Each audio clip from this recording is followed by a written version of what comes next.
Papa, wag ka naman pong sumigaw. Papa, wag ka pong sumigaw. Papa, wala pa nga akong sinabi. Ha?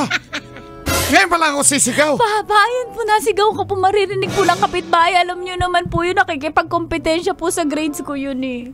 Papa. Papa. Kutsispuso pa naman yung ating kapitbahay. Palautan pa.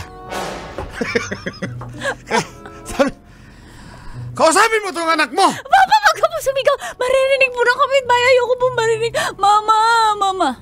Ay, bakit ka kasi pala boyfriend? Kabilin-bilin na namin sa iyo. Sinabihan ka na namin na Hindi pa ako tapos.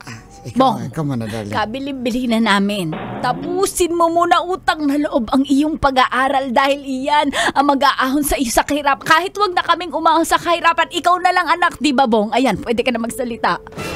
Oo, totoo yan anak. Sinabihan ka namin huwag ka mag-boyfriend. Ba't ka na boyfriend? Bakit ka nag-boyfriend? Papa gwapo kasi si Gino. Campus crush pa siya. Tapos ako sa akin ng ligaw. Ikaw ba tatanggihan mo? Ikaw ba tinanggihan mo ba yung mga babae mo dati? Di ba hindi naman? Yung iba hindi. Ba't nabuta sa akin? Palasagot ka 17 ka pa lang. Mahal ko po si Gino. Ba't kayo namamakialam sa buhay ko? Matanda na ako.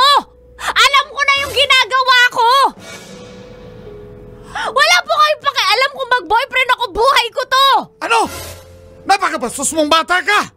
Tigilin mo ako, darling. Tigilin mo ako. Mama. Matatamaan ka sa akin. Bakit ganyan ka sumagot? Yan ba ang natututunan mo dyan sa boyfriend mo na yan? Ano ba pangalan, Bong? Hindi nga pinakilala sa atin. Malalaman ko paano ko manghula. Sinabi niya kanina, Bino. Hindi. Bono. Abono. Anong pangalan ng boyfriend mo? Pa, Gino pa yung... Gino pa. Magpo ka na lang.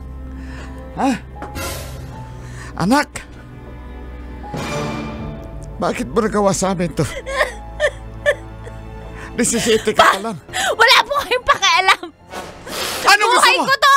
Lalayas ka dito? Sasama ka? Lalayas na po ako. Magtatalo na kami dahil papanagutan niya po ako at papanindigan niya ako. Ganun niya po ako kamahal.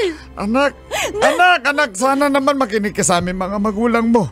Wala akong ibang nga, nagmamaneho ako. Halos wala na akong pahinga. Pati yung jeep ko. Para nga po makapagpahinga na kayo kasi si Gino na ang bubuhay sa akin pa. Si Gino pa Ano na. mo?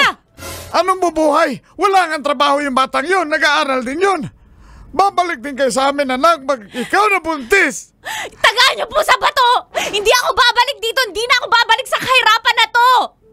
Magsasama na kami. Wala kayong pakialam. Wala! Anak!